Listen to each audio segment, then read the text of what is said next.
I'm Rebecca Golden, Athletic Director at Florida Gateway College, and I want to welcome you to the Wolf Den. I'm excited tonight to host our women's flag football coach, Mr. Ricky Hufty. Ricky, thanks for joining us tonight. Yeah, absolutely. No, I'm thrilled to be here. I'm excited to talk about flag football and about our program and what we've got going on here at FGC, and yeah, I'm just looking forward to it. There's a lot of big things to come, and tonight, can you tell us a little bit, let's first start off with getting to know you. Can you tell us a little bit about yourself, Ricky? Where are you coming from? What's your knowledge of flag football? Yeah, absolutely. So I've been involved in the flag football scene and coaching it for quite some time now. So I went to college at FSU and I played flag football there and officiated, got into coaching when I was in college. I was the head coach and an assistant at Leon High School for a couple of years. I was the head coach at Rickards High School in Tallahassee. I also at Godby, and then I came to Live Oak Suwannee to start that program, build it from the ground up. And that's currently where I live and where I teach at. I've been there for the last 3 years. I also helped get the club flag football team at Florida State started in their inaugural season. And then I run the largest high school girls flag football tournament in the state, which is the Capital City Classic. We're currently in year 11 or 12. The COVID year kind of wiped us out a year, but this will be our 11th year of actually playing it. It actually is this weekend in Tallahassee. We'll have 50 teams from around the state all coming to compete, so it's super exciting. It's a really neat stage for the sport.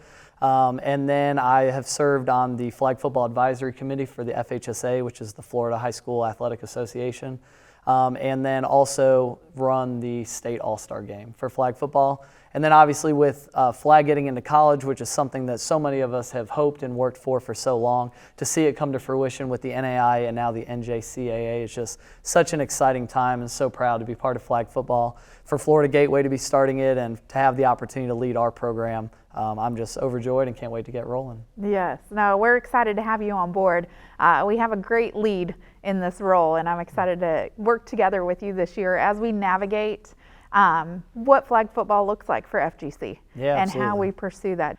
So tell me a little bit about those contacts throughout the state and how that has helped you grow your knowledge, but also helped us as FGC grow the program here.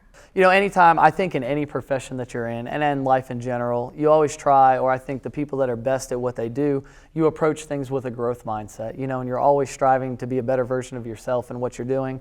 And that's something that I definitely approach my coaching career with in flag football, and, you know, always trying to pick up things that will allow us to be more successful with our kids, to help better them as people, as leaders, as athletes within the realm of flag football and what we do. I think sports offers such a special medium to be able to impact people in a positive way. So then when you get into that, and so I've been in the flag football game since I was 20 years old, so all the way back in 2011, and just getting to know all the people across the state that are involved in this special sport. And the flag football coaching fraternity is so much different than any other sport, and I've experienced it in boys football and volleyball and, you know, all those sports, and the flag football coaching community in flag is just so much different. It's such a tight-knit group, everybody working together towards a common goal, and working to, while competing with each other, still working to all better each other. And then when you talk about like running that tournament that I do and the vast reach that it has, and running the state all-star game, serving on the advisory committee, you build relationships with so many people in all reaches of the state, not just regionally where you're at, but from every corner, from Miami to Pensacola, from Jacksonville to Tampa. It just opens up so many different avenues. And then when you start talking about collegiate sports, so like the situation that we're in here at Florida Gateway, and it's a player acquisition, a talent acquisition business, you know, your ability to develop talent, but to get the right kids here that fit the mold of what you want to do within the program and that have the ability to compete at the level that we need and want to.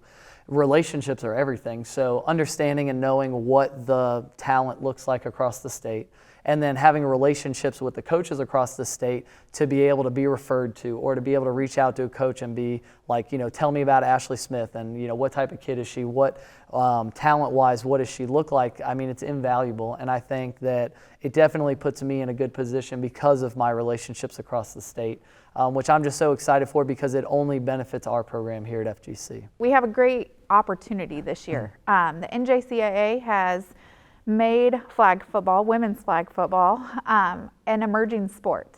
And through that process, this first year, there are 10 schools throughout the United States that have chosen to add women's flag football this year. So scheduling wise, it does make it a little bit challenging, but we are very excited to be at the forefront and at the beginning to create that leadership opportunity, create that bond, create that new fraternity within the NJCAA, and the leadership that they provide for us and the guidelines to operate. So when you're thinking about your student athlete and who you're going after, what kind of talent, skill, academics, what are you looking for in that athlete? Yeah, no, I think that's a great question. So obviously there is without question a physical skill set that is required to compete at the level that we're going to compete at. But I think the thing that's the most important to me and that I've always prided myself on over the course of my coaching career and the programs that I've built and coached in is the culture piece. To me, it's the most important thing. We've all been around or seen teams that are loaded with talent, but that lack on that end of it, and it's almost impossible to compete and win at the highest level in all aspects if that part of it's missing. So the culture within the team, the standards and the expectations, the dynamic within the team, to me is so critical. So finding the right type of person that fits the mold of what we want to do within the culture of our program. Coachability, being a good person. You know, I know those are like blanket statements that you hear a lot, but it's stuff that we live by, and those pillars of our core values drive everything that we do. They act as a compass for our program. So finding the kids that are going to buy into what we do because we are extremely involved. It's a very inclusive program that focuses on all aspects of their life, from the type of person that they are to helping develop leadership, because it's easy to sit there and say like, hey, Rebecca, I need you to lead today. But what does that mean? What does that look like? So the same way we would develop physical talent on the field, we're going to develop leadership qualities within our players.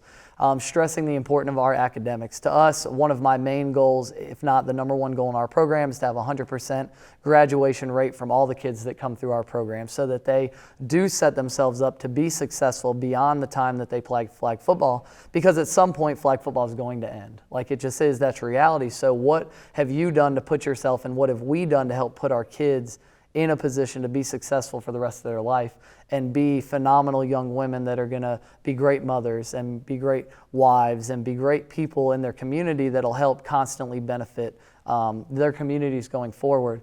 You know, when our players leave our program, I want them to be able to look back and say, you know, number one, I know that Coach loved me and he'll always have my back and he'll always be there for me as he moves forward.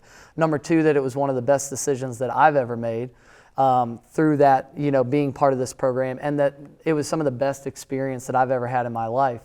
Those are the things that I strive for as they leave. And then most importantly, that from the time they came in to when they left, that they're a better person. You know, so those are the things that we kind of look for, you know, in talking to their coaches and what's their attitude and their coachability. And then like we talked about, there's 100% a physical skill set that it takes to be successful at the level that we want.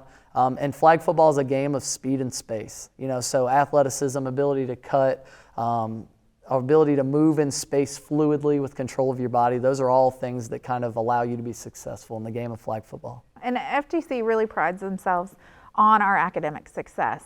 We do require our student athletes to take 15 credit hours every semester, and that's to ensure that they graduate on time and that they have the opportunity to move on to a four-year school if they want to continue their sports career, but also their academic career as well. It just sets them up for success, and that is definitely one of our main goals here at FGC.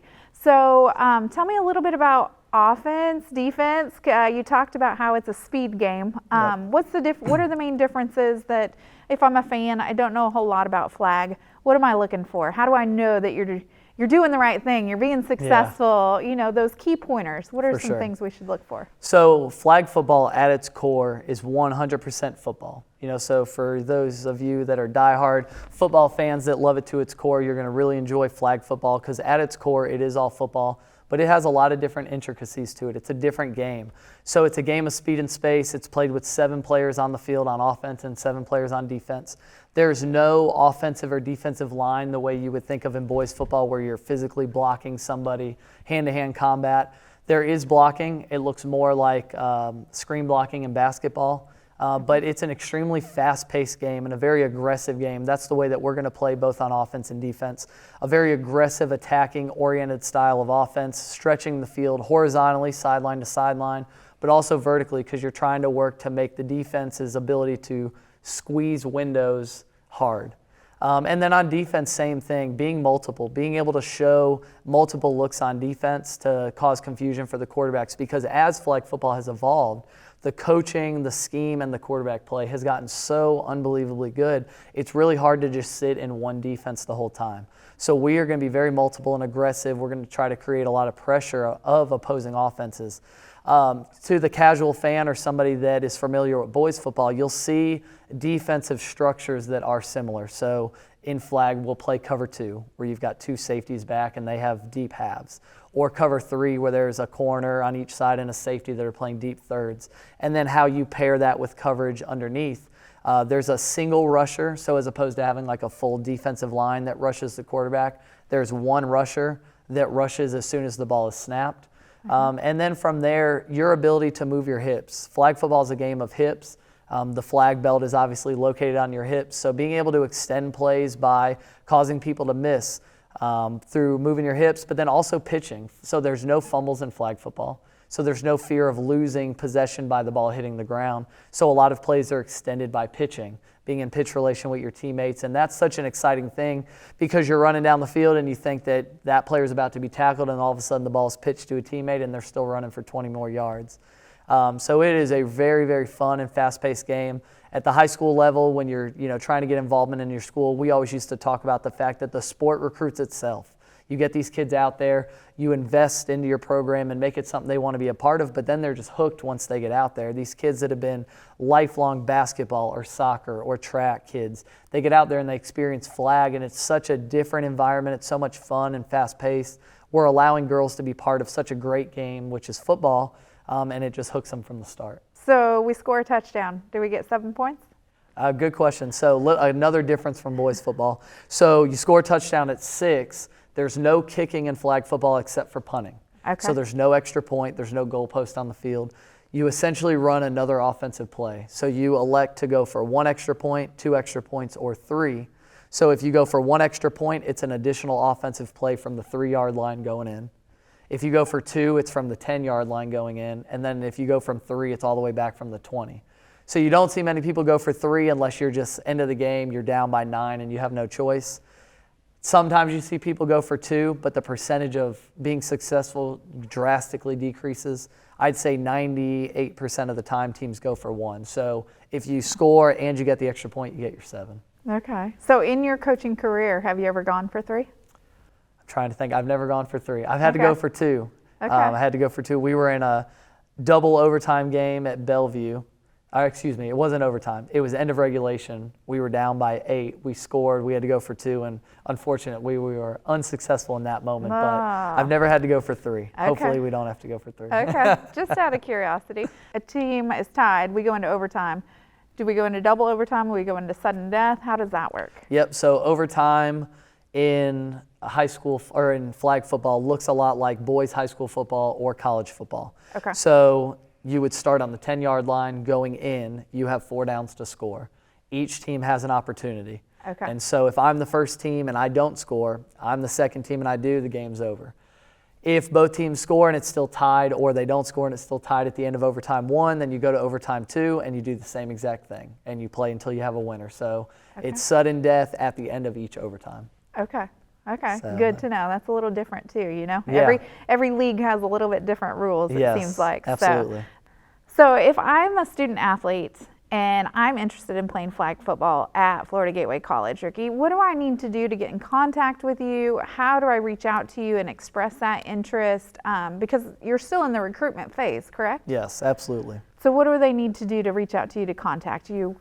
Can they go to the website? What should they do? Yeah, so I think the best thing to do if you're a prospective student athlete and you're interested in possibly playing flag football, if you go to the FGC school website, you'll go there and you'll see a link at the top that'll talk about athletics. You'll click on that, and then within the athletics page, flag football has its own page. Click on that, and there is a prospective athlete questionnaire that'll ask for your name and some of your information. Go ahead and fill that out. Once you submit it, it comes directly to me, and then I will reach back out to you and let you know that I've received it, and then from there we can kind of go through there with the evaluation process on our end.